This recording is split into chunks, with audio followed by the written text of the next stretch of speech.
જય શ્રી કૃષ્ણ, રાધે રાધે. જ્યારે મન ડગમગે ને ત્યારે નિર્ણયને દિશાની જરૂર હોય છે. આજે આપણે ભાગવત ગીતાના અધ્યાય નંબર 1ના શ્લોક 30, 31, 32 માંથી જીવનનું એક ખૂબ જ સુંદર વ્યવહારુ જ્ઞાન અને સમજવાનો પ્રયત્ન કરીશું. કુરુક્ષેત્રના મેદાનમાં અર્જુન એક મહાન યોદ્ધા છે. સામે ધર્મ અને અધર્મનો નિર્ણય થવાનો છે, પણ અર્જુનનું મન કહે છે, હવે મારાથી આ યુદ્ધ નહીં થાય. અહીંથી આપણે પહેલી મોટી વાત સમજાય છે. એ સમજવા જેવી વાત કઈ છે, મજબૂત માણસને પણ ક્યારેક મનથી નબળાઈ અનુભવાઈ શકે છે.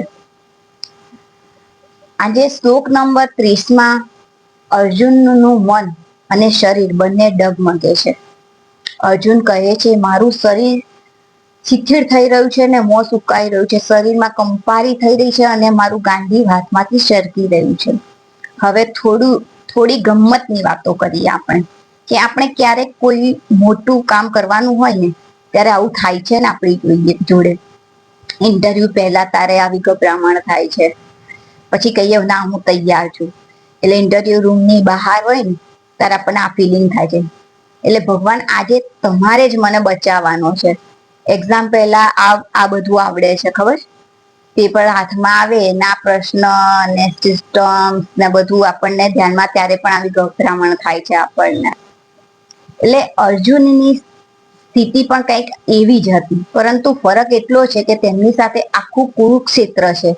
અને આ શ્લોક આપણને કહે છે, મન અશાંત હોય ને ત્યારે શરીર પણ તેની અસર પડે છે. આજે આપણે તેને સ્ટ્રેસ કહીએ છીએ, ઇમોશન કહીએ છીએ, પ્રેશર છે, આવા શબ્દોથી આપણે આજના યુગમાં સમજીએ છીએ. ત્યારે 31ના શ્લોકમાં આવે છે કે અર્જુન બધું અશુભ દેખાવા લાગે છે. અર્જુન કહે છે, એ કૃષ્ણ મને બધે વિપરીત સંકેતો દેખાય છે અને આ યુદ્ધમાં કોઈનું કલ્યાણ દેખાતું નથી.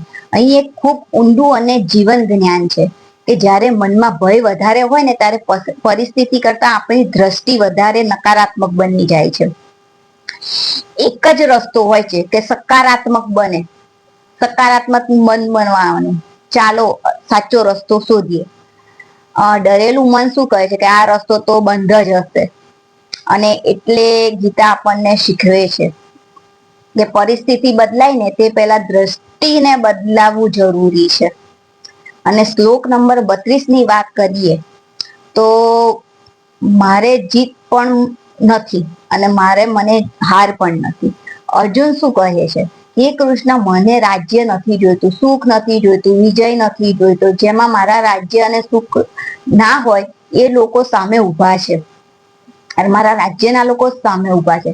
તો આ ખૂબ માનવીયતાની વાત છે કે આપણે જીવનમાં કેટલીક વસ્તુઓ પાછળ છોડીએ છે. પૈસા જોઈએ છે, સફળતા જોઈએ છે, નામ જોઈએ છે, માન સન્માન જોઈએ છે, પણ ક્યારેક આપણે એક સવાલ પૂછવાનો છે અને ભૂલી જઈએ છે કે આ બધું મળ્યા પછી હું ખુશ કોની સાથે રહીશ તે મહત્વનું છે. જો સંબંધો નથી તો શાંતિ નથી અને સંતોષ નથી. માત્ર સફળતા આપણને પૂર્ણ બનાવી શકે તેવું નથી. આ કળિયુગની અંદર સંબંધો બી ખૂબ મહત્વના છે. તો શ્રી કૃષ્ણનું મહાન જ્ઞાન અહીંથી શરૂ થાય છે. એ અર્જુન પ્રશ્નોમાં ફસાઈ ગયો છે, પણ શ્રી કૃષ્ણ તેને પ્રશ્નોમાં રહેવા દેતા નથી.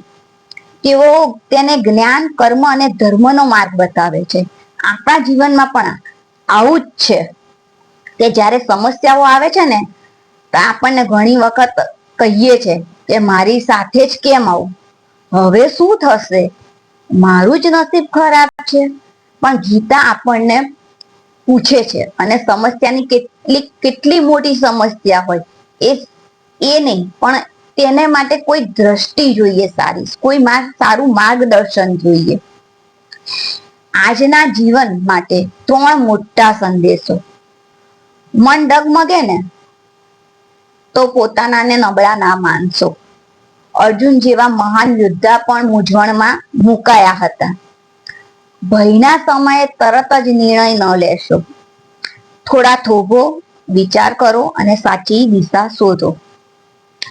સફળતા કરતા જીવનનો સાચો મોટો અર્થ શું છે તે સમજવું ખૂબ જરૂરી છે.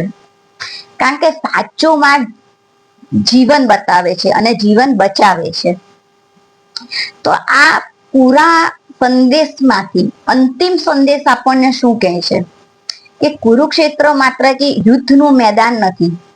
કુરુક્ષેત્ર આપણા જીવનમાં દરરોજ જે આવે છે, ક્યારેક પરિવાર સામે આવે છે, ક્યારેક વ્યવસાય સામે આવે છે, ક્યારેક સંબંધો સાથે આવે છે, અને ક્યારેક આપણા પોતાના મનમાં સામે આવે છે. અને આપણે અર્જુન જેવા બનવાની કોશિશ કરીએ અને સ્થિતિ આપણી એવી જ આવી જાય છે કે મારાથી નહીં થાય.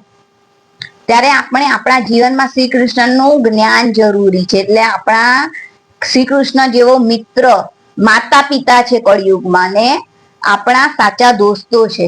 મનથી સ્થિર રહો, ધર્મને ઓળખો, કર્તવ્યને સમજો, સાચો માર્ગ થી આગળ વધો. જ્યારે મન મૂંઝવાય ને ત્યારે રસ્તો છોડવો નહીં. જ્ઞાનના દીવા જેવો પ્રગટાવો. એટલે જ્યાં જ્યાં પ્રકાશ છે ત્યાં ત્યાં જ્ઞાન છે. એટલે સમજવા જેવી વસ્તુ અહીંયા ને વાત કઈ છે કે જો તમે ભટકેલા હોય ને તો તમને સાચો માર્ગ બતાવનાર માણસ તમારી સાથે હોવો જોઈએ. જેવી રીતના ભાગવત ગીતામાં અર્જુન સાથે શ્રી કૃષ્ણ હતા, તેવી રીતના આ કળિયુગમાં બી આ પરિસ્થિતિમાંથી આપણે પસાર થઈએ છીએ. તે પરિસ્થિતિનો સાચો રસ્તો મૂંઝવણમાં જે આપણને બતાવે ને તે જ આપણો સાચો માર્ગદર્શન. અને આ કળિયુગની અંદર સાચું માર્ગદર્શન આપનાર ફક્ત અને ફક્ત આપણા માતા પિતા જ હોય છે. આ સલાહ કો, સમજણ કો કે જ્ઞાન કો આજના જીવનમાં ઉતારવું ખૂબ ખૂબ ખૂબ જરૂરી બની રહ્યું છે.